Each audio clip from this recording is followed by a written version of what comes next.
da Igreja Evangélica Batista Moriá. Se tem uma boa notícia, é que o culto está começando. E eu convido a todos para que neste momento, juntos, unidos no mesmo propósito em adorar nosso Deus, louvarmos a Ele, aprendermos mais da Sua palavra, que possamos fazer isso agora nesse instante. Vamos assistir o culto juntos?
Temos que agradecer sempre a Deus pelos livramentos e bênçãos que Ele nos dá. Amém? Oremos agora. Querido Deus e Pai, em Tuas mãos, Senhor, coloco a minha vida, coloco a vida da minha família, a família da Moriá, Senhor. Que o Senhor esteja nos protegendo, Senhor, como até agora fez. Que o Senhor nos dê ânimo, Senhor, para seguirmos com essa pandemia, para que outras pessoas não venham a ser ceifadas de sua vida por causa desse vírus, Pai. Que o Senhor esteja acalentando os corações ainda dessas pessoas que perderam seus entes queridos, Pai. E é muito sofrimento por isso, Pai. Perdoa, Senhor, os nossos pecados, Senhor, e nos abençoa cada dia, Pai. Em nome do Seu Filho Jesus. Amém, Senhor.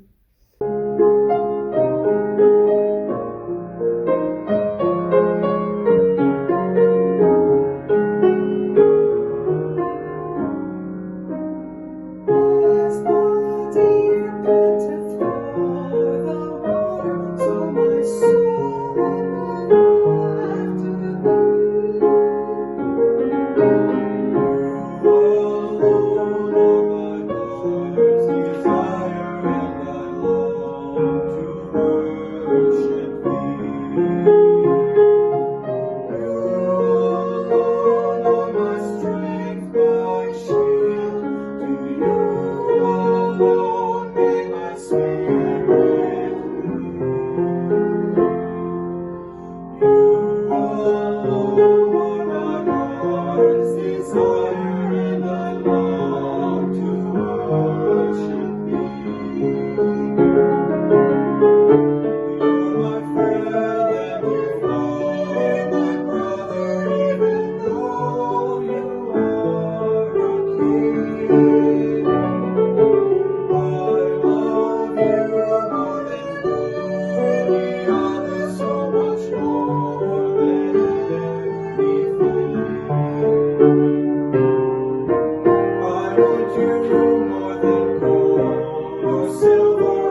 Boa noite, queridos irmãos da Igreja Evangélica Batista Moriá.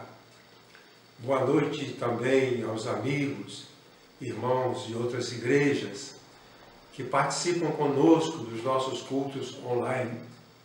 Que a graça do Senhor seja sobre todos vós, sobre suas famílias, sobre todos aqueles a quem vocês amam e sobre todo o povo de Deus na face da terra.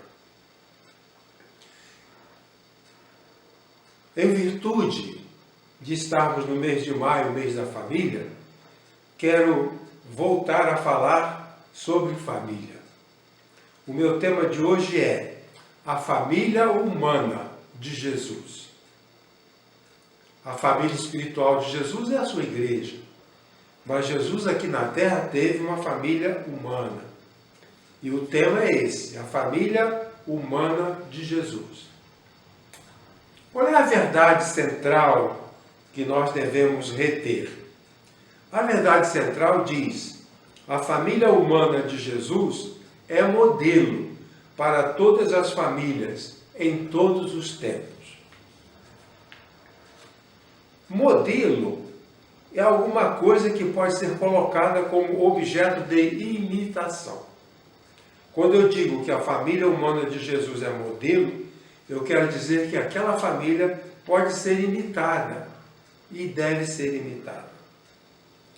A família humana de Jesus era formada por José, Maria, Jesus, o primogênito, os irmãos Tiago, José, Simão, Judas e mais várias irmãs cujos nomes não são mencionados.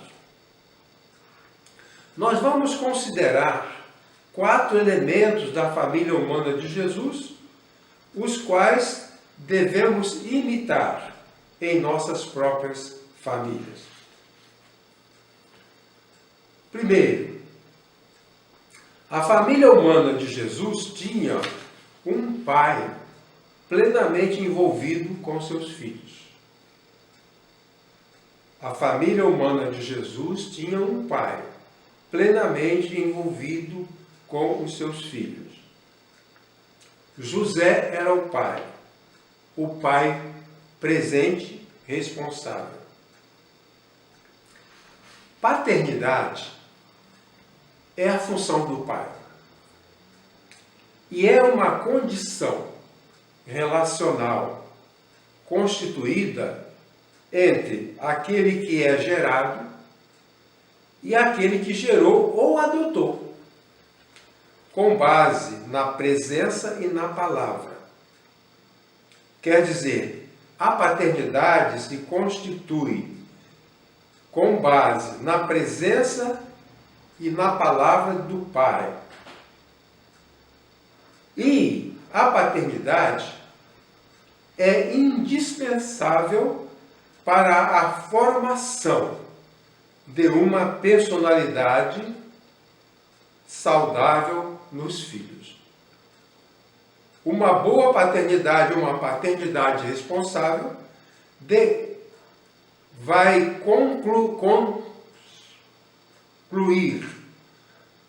concorrer para a formação de filhos saudáveis na sua personalidade e no seu caráter. 2 comentários sobre a paternidade responsável. O pai deve estar envolvido desde o nascimento do seu filho. O texto diz: foram, pois, a toda pressa e acharam Maria e José e o menino deitado na manjedoura. Os anjos anunciaram para os pastores que Jesus tinha nascido. Os pastores foram lá para ver. E o que eles viram? Viram Maria, viram José e viram o menino. Isso é família. O pai, a mãe e o filho. Presentes. Família nuclear. O pai presente, a mãe presente e o menino. O que vemos hoje em dia é que muitas vezes nós não temos essa estrutura. O pai, a mãe e o menino. Na ocasião do parto, não é a mãe que recebe o filho. Ela já o tem. É o pai quem o recebe, como dádiva de Deus e oferecido pela mãe como um presente.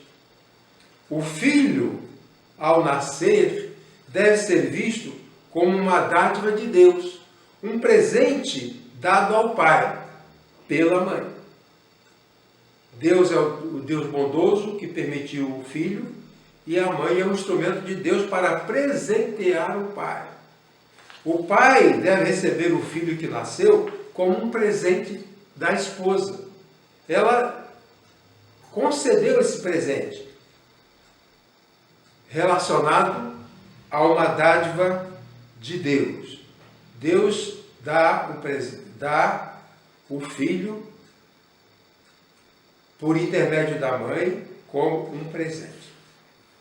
Então o pai deve estar envolvido na vida do filho desde o nascimento. Em segundo lugar, o pai deve estar envolvido no processo de formação do filho, para que ele seja saudável, feliz e venha a ser bem-sucedido. O pai está presente na chegada do filho e está presente na continuação da vida do filho.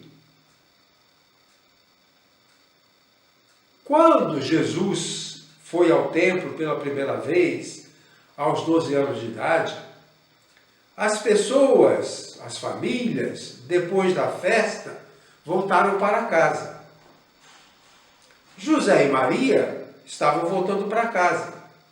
Havia muita gente, era uma grande caravana. E as crianças, os meninos, ficavam misturados com os parentes, com os amigos. Por isso, José e Maria caminharam um dia inteiro e não notaram a falta do filho. Quando notaram a falta de Jesus, o menino Jesus de 12 anos, voltaram para Jerusalém. E lá em Jerusalém o encontraram no templo. E o que Maria falou para ele? Ela diz: eis que teu pai e eu, ansiosos te procurávamos. Notem bem, o pai e a mãe foram à busca do filho.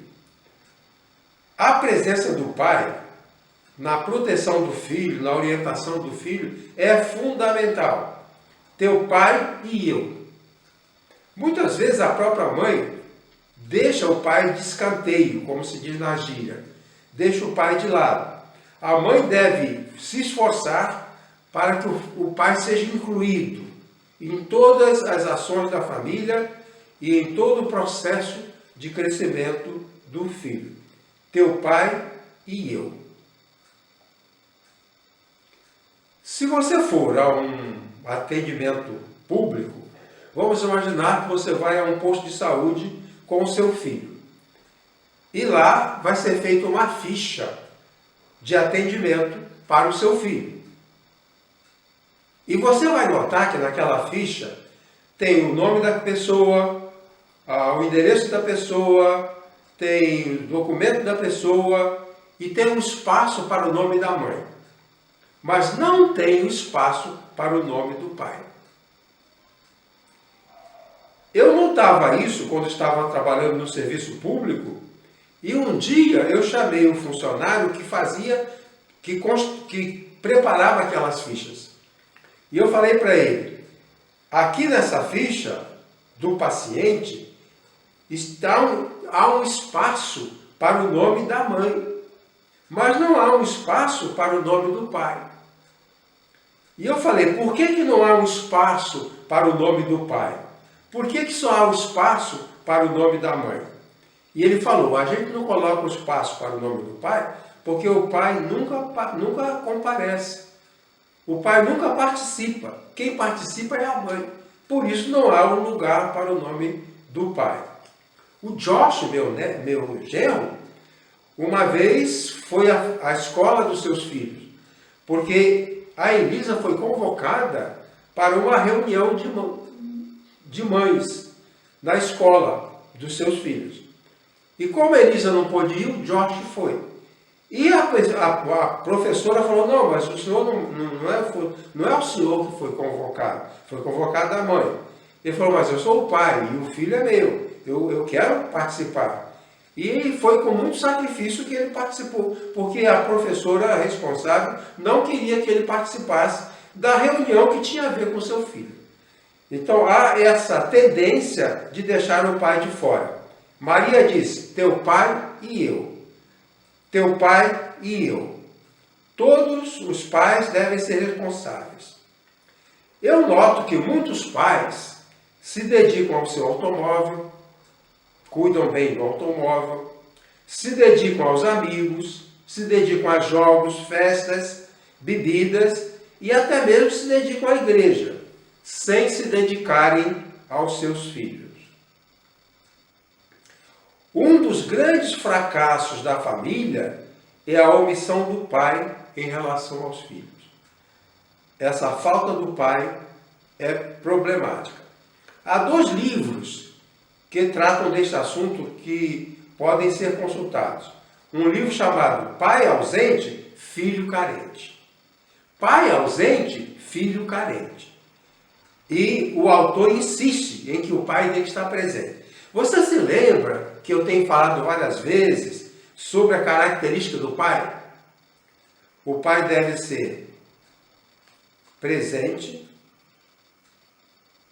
forte, bondoso e confiável. Forte, presente, bondoso e confiável. Isso tem que ser o pai. O pai ausente representa um dano para os filhos. Por isso Maria disse, teu pai e eu, ansiosos, procurávamos. O outro livro é Filhos Precisam de Pai. Então, na família humana de Jesus havia uma paternidade responsável. E nos dias de hoje, essa paternidade responsável está muito prejudicada pela omissão do pai em relação aos filhos.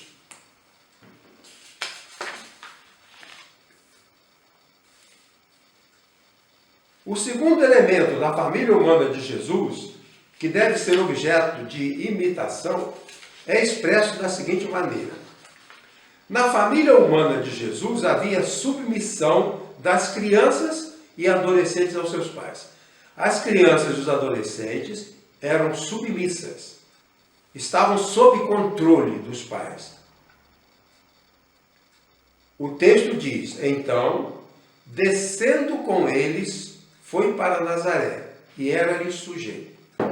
Quando José e Maria encontraram o menino no templo, ele tinha uma justificativa para estar ali. E ele disse, esta aqui é a casa do meu pai, e eu devo cuidar da casa do meu pai. Ele se referia à casa de Deus, e que a missão dele no mundo era cuidar das coisas de Deus. Por isso ele disse, esta é a casa do meu pai, e eu preciso estar na casa do meu pai. Mas José e Maria falaram, não, você vai conosco para Nazaré. E o texto diz que ele foi para Nazaré, desceu de Jerusalém para Nazaré, e era-lhe sujeito. Ele era submisso aos pais. A palavra submissão vem do verbo hipotasso, que é colocar em posição inferior em um arranjo. Vamos supor que você esteja arrumando um armário na sua casa. Você vai colocar várias coisas ali. Algumas coisas você vai colocar nas prateleiras de cima e outras coisas na prateleira de baixo. A ideia de submissão é essa ideia de arrumar no local próprio. Algumas coisas ficam em cima, outras coisas ficam embaixo. O filho é submisso. Quer dizer, a posição dele não é alta, a posição dele é baixa. Eu queria que você olhasse aí uma posição de palavras. está escrito família como sistema. Eu já expliquei para os irmãos algumas vezes que a família deve ser vista como um sistema. Num sistema, há vários componentes que se influenciam para alcançar um propósito. Então, o pai influencia a mãe influencia o filho influencia o pai. Então, há esse sistema em que os elementos se influenciam para alcançar um objetivo. Então, a família é vista como um sistema. Os especialistas dizem que a família, como sistema, deve ser vista com dois componentes. Subsistema parental, que é um subsistema formado dos genitores, o pai e a mãe. É o subsistema parental. E o subsistema filial, que é formado dos filhos. Então, há duas estruturas. A estrutura parental, que é dos pais, pai e mãe, genitores do sexo masculino e do sexo feminino. E o subsistema filial é onde estão os filhos. E o comando da família está no subsistema parental. Ou seja, o pai e a mãe comandam.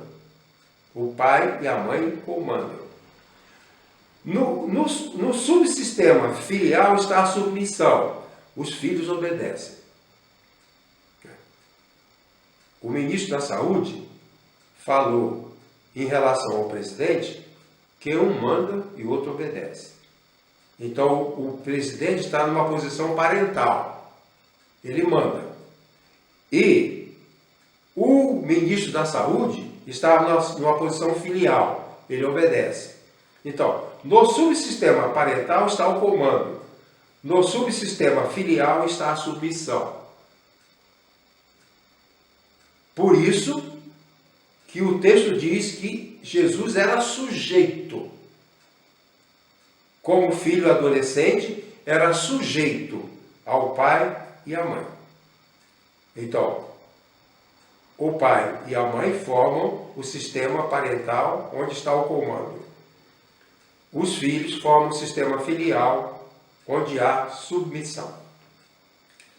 Há outro comentário aqui. É preciso... Primeiro eu disse que é preciso respeitar as posições legítimas do arranjo familiar. Então, as posições legítimas. Subsistema parental comanda. Subsistema filial obedece. Mas também é preciso evitar o que chamamos de falsa democracia familiar.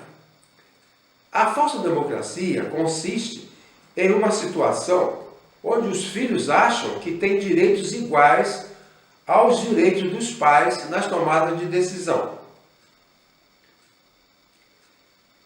Na casa do meu, quando eu vivia, era adolescente ou era jovem, vivia na casa do meu pai, eu não comandava. Quem comandava aquela família era o meu pai. Ali eu era submisso. Enquanto vivi na casa dos meus pais, eu aceitava o controle deles, o comando deles. A família onde eu cresci não era minha família, na verdade. Era a família do meu pai e da minha mãe, porque foram eles que organizaram. O filho não organizou nada, então ele não é o dono da família. Eu posso dizer até que os pais, o pai e a mãe, são os donos da casa. Os filhos são hóspedes. Hóspede não manda. Hóspede não manda. Quem manda são os pais. Os filhos vão mandar quando eles crescerem, se casarem, se esforçarem para construir uma família, e nessa família que eles construíram, ali eles mandam. Continuando, podemos dizer que Jesus não tinha a pretensão de mandar em José e em Maria. Ele não tinha essa pretensão. Mesmo ele sabendo que era filho de Deus, ele foi sujeito aos pais. Ele obedecia José e obedecia Maria. Ele era sujeito. Então, na família humana de Jesus, havia submissão. As crianças, os adolescentes, eram submissos aos seus pais.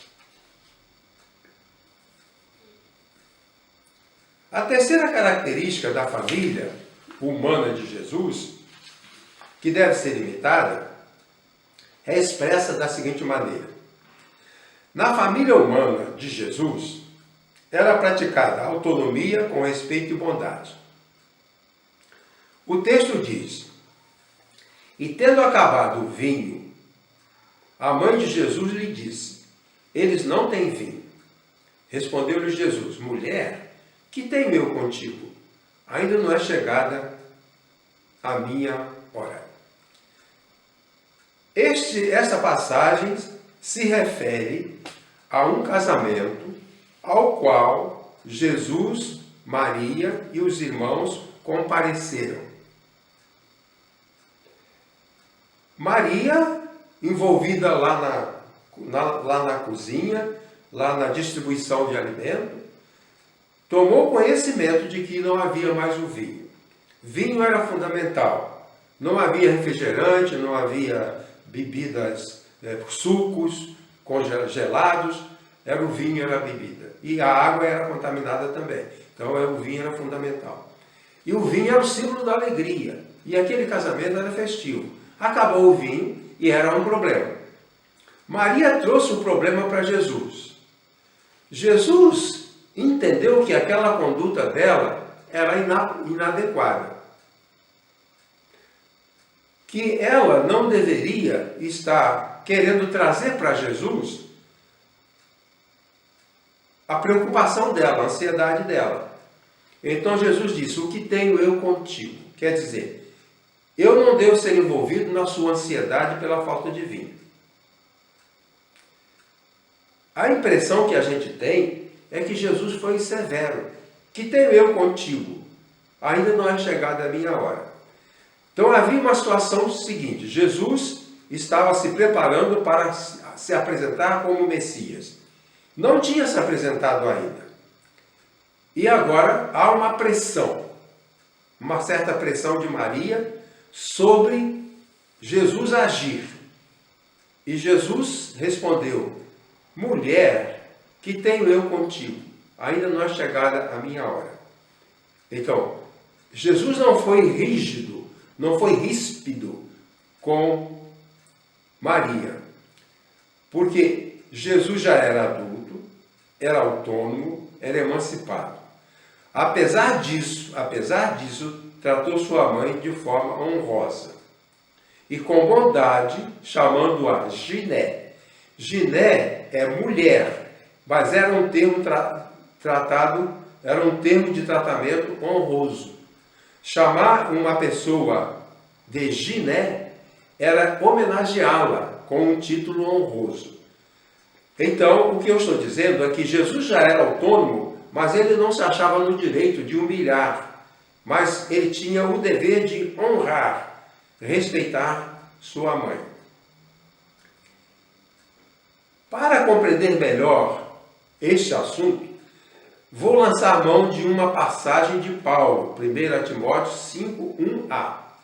Paulo diz para Timóteo, vejam só, Timóteo era o líder, o missionário, pastor das igrejas. E Paulo escreve na sua primeira carta e diz para Timóteo: não repreendas ao homem idoso, mas exorta-o como a um pai. Então, Jesus não está repreendendo Maria. Ele está tratando com bondade, está tratando com carinho. Com base nessa palavra de Paulo, não repreendas ao homem idoso, mas exorta-o como a um pai, é o que Jesus fez.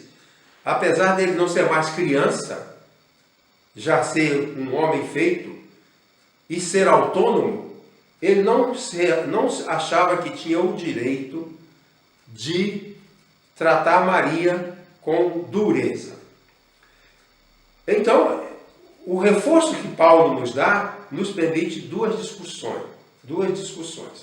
Primeiro, os filhos não têm o direito de repreender os pais.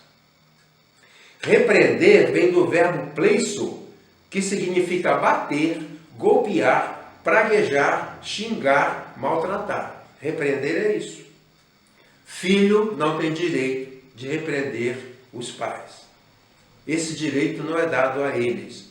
Timóteo, mesmo sendo pastor da igreja, ele deveria tratar os idosos da mesma forma como se deve tratar os pais. Então, os filhos não têm o direito de repreender os pais, tratar com dureza, tratar com palavras ásperas, xingar, maltratar.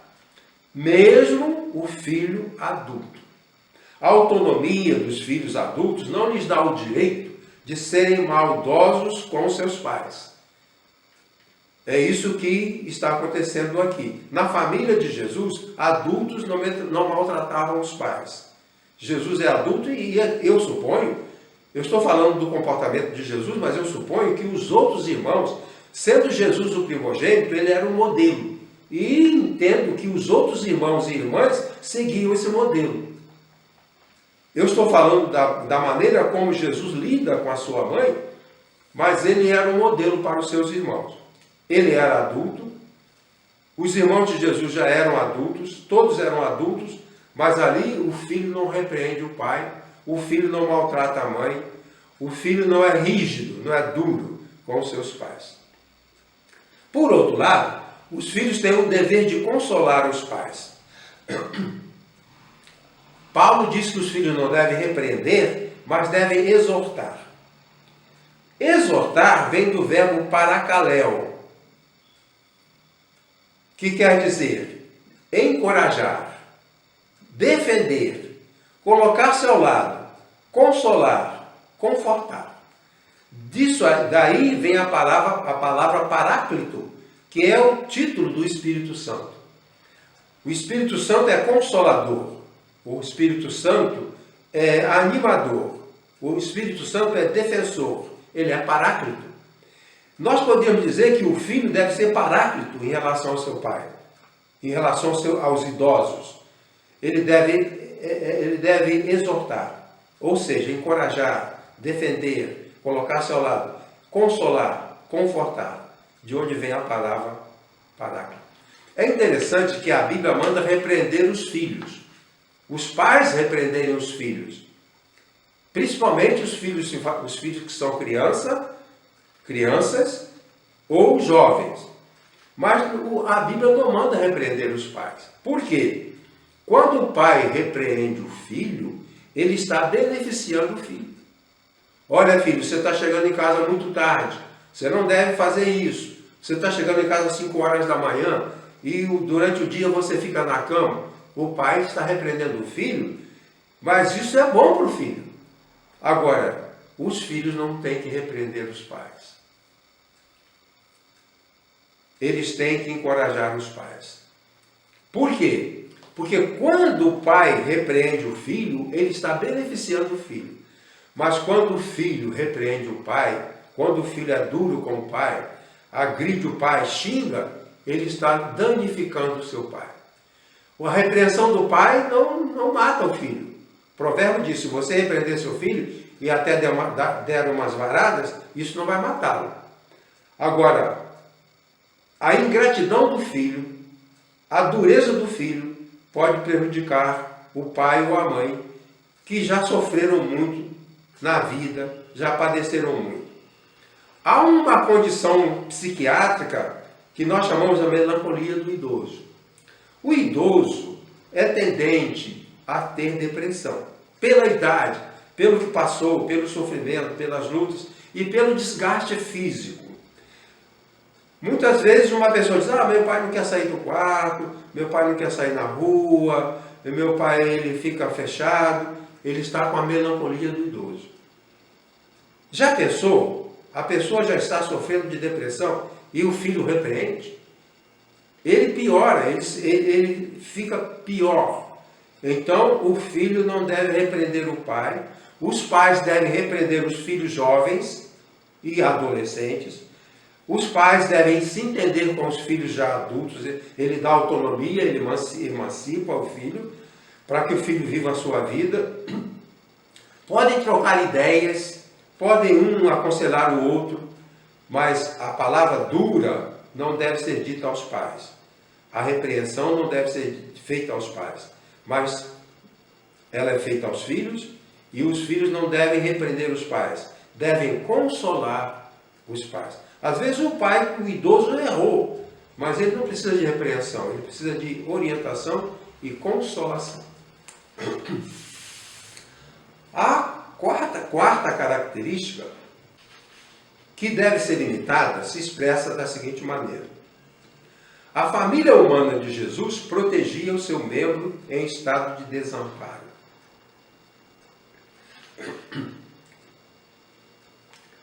A passagem diz: vendo Jesus sua mãe, e junto a ela o seu discípulo amado, disse: mulher, eis aí o teu filho. Depois disse ao discípulo: eis aí tua mãe. Dessa hora em diante, o discípulo a tomou para casa. Bem, a compreensão é a seguinte: Jesus está na cruz. Alguns minutos antes de morrer.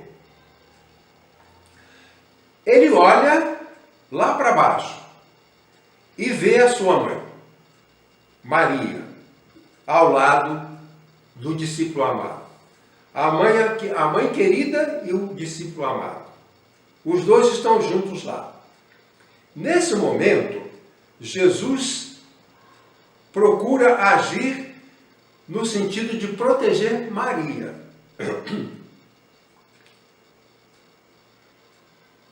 Há 3 comentários sobre este assunto. Primeiro, para proteger o desamparado, que era o caso, é preciso considerar com atenção aquela pessoa. O texto usa o verbo oral. Esse verbo não significa olhar apenas. O texto diz vendo Jesus sua mãe. Esse vendo, que é, como eu estou falando, do verbo oral, significa olhar atentamente e compreender a condição e o significado daquilo que se viu. Jesus na cruz, olhando lá para baixo, vendo Maria, ele observou e avaliou a situação de Maria. E o que ele avaliou? Ele avaliou que Maria estava em desamparo. Não havia ninguém ali para cuidar dela. Não tinha ninguém ali. Jesus não viu nenhum dos seus irmãos. Não viu nenhum dos seus discípulos. Ele viu João e a sua mãe ao lado. Ele interpretou: ela está desamparada. É importante que nós observemos as pessoas para descobrir se elas estão em desamparo. Um tio que mora sozinho, é preciso visitar esse tio, observar a situação, olhar na casa dele, olhar na cama dele, olhar no armário dele, para saber se ele não está em desamparo. Às vezes, o pai idoso está em desamparo. É preciso observá-lo, observar as suas condições. A mãe idosa às vezes está em desamparo e os filhos não estão procurando saber como está a situação daquela mãe idosa. Jesus olhou para sua mãe e disse: ela está em desamparo. Nós precisamos identificar as pessoas queridas que estão em desamparo. O verbo oral significa isso: olhar para interpretar a situação da pessoa. Eu olho para a pessoa, observo com cuidado e descubro a situação daquela pessoa. Esse é o sentido da palavra vendo Jesus sua mãe. Também, para proteger o desamparo, é preciso exercer ação específica. É preciso fazer alguma coisa. Se você descobre que o seu pai está mal cuidado, o cobertor dele está velho, ele está sentindo frio, bem, ele mora sozinho, ele quer viver sozinho, mas você precisa ir lá e ver se ele tem um cobertor adequado, ver se ele tem condições de sobreviver sozinho e fazer alguma coisa. Jesus não somente interpretou o desamparo de Maria, mas ele agiu. Veja o seu pai idoso, veja a sua mãe idosa, seu irmão idoso, veja alguém. Iracema tem um irmão idoso que ficou viúvo e mora sozinho. Ela está sempre ligando para ele e perguntando: você está comendo? Você tem comida aí? Como é que está a situação? Ah, estou bem, está tudo bem aqui, tem que fazer comida. E ela observa que ele está forte, está saudável, idoso, bem idoso, sozinho, mas está saudável. Mas se houver uma situação em que ele esteja desamparado, é preciso fazer alguma coisa. Não basta descobrir que alguém está desamparado. Não basta descobrir que um idoso não tem cobertor. É preciso fazer alguma coisa. Jesus entregou Maria aos cuidados de João. Ele agiu. Ele disse: João, ela agora é sua mãe. Cuida dela como se ela fosse sua mãe. E você, Maria, vai ser cuidada, você, minha mãe, Maria, vai ser cuidada de João, como você vai ser cuidada por ele, como se você fosse a mãe dele. Ele vai te receber como mãe e você vai receber como filho. Você vai deixar que ele cuide de você e ele vai cuidar de você. Então, há uma ação específica, fazer alguma coisa. E também, para proteger o desamparo, é preciso contar com a ajuda do outro.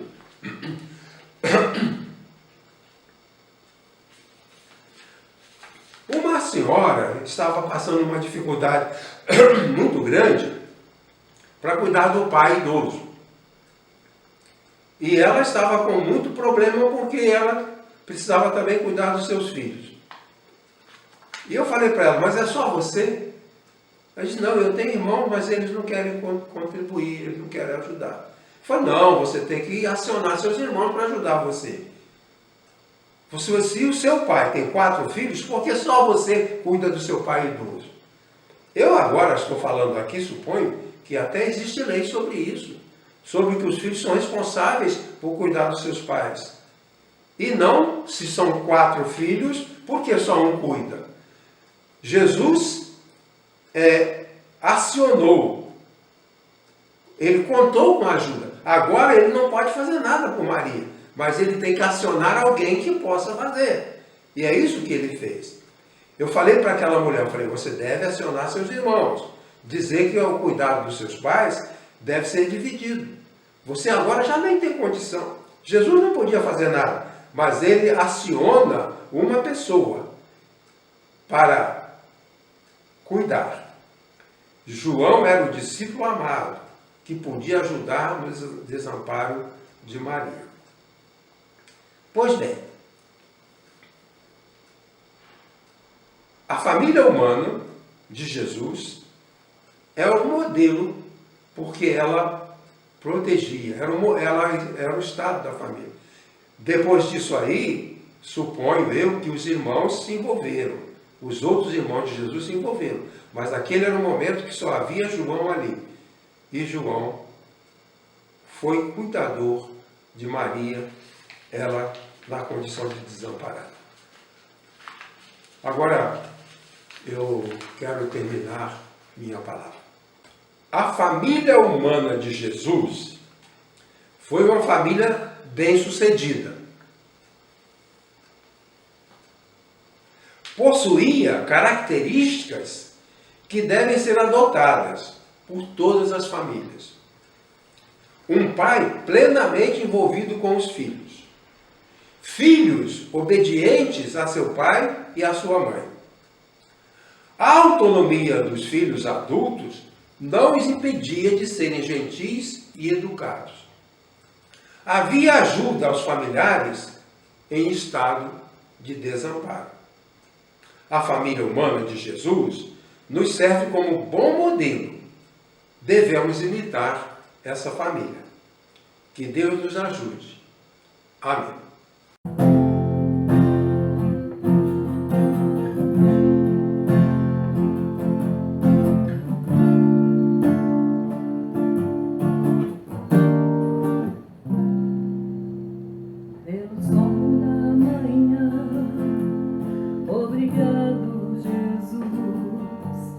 Pelo dia que nasci, obrigado, Jesus, pelo irmão que está